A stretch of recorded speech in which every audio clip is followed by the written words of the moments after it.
నమస్తే and welcome to hit TV. పశ్చిమ Bengal governor C V Anand Bose పై ఓ మహిళ లైంగిక వేధింపుల ఆరోపణలు చేయడం సంచలనంగా మారింది. గవర్నర్ పై తమకు ఫిర్యాదు అందిందని డీసీ ఇందిరా ముఖర్జీ తెలిపింది. రాజ్ భవన్ లో పనిచేస్తున్న ఓ మహిళ గవర్నర్ పై లైంగిక వేధింపుల ఆరోపణలు చేసిందని తృణమూల్ కాంగ్రెస్ నేతలు పేర్కొన్నారు. ఇక పోలీసులకు ఫిర్యాదు చేసిందని తెలిపారు. ఈ ఘటనపై దర్యాప్తు చేస్తున్న లైంగిక వేధింపులు ఎప్పుడు వెలుగు చూశాయనేది ఇప్పుడే చెప్పలేం. కానీ ఫిర్యాదు ప్రకారం రాజ్ భవన్ లోనే పలుమార్లు లైంగిక వేధింపులకు గురైనట్లు మహిళ ఫిర్యాదు చేసిందని డీసీ తెలిపారు. ఇక అంతేకాదు రాజ్ భవన్ లో లైంగిక వేధింపుల ఘటనకు సంబంధించి షాకింగ్ విషయాలు వెలుగులోకి వచ్చాయి.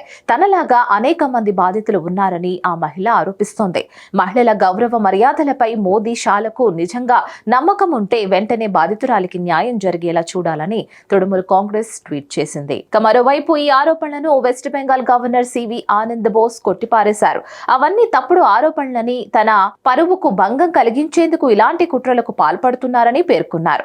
ఎవరిని చేసినా అంతిమ విజయం నిజానిదేనని, ఇలాంటి కల్పిత ఆరోపణలకు తాను భయపడేది లేదని అన్నారు.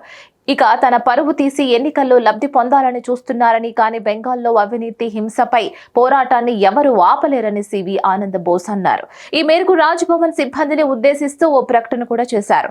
ఇక అంతకు ముందు రాజ్ భవన్ సిబ్బంది ఆయనకు మద్దతుగా నిలిచారు. ఈ ఆరోపణలను ఖండిస్తూ సంఘీభావం తెలిపారు. మరిన్ని న్యూస్ అప్డేట్స్ కోసం please like, share and subscribe to hit TV.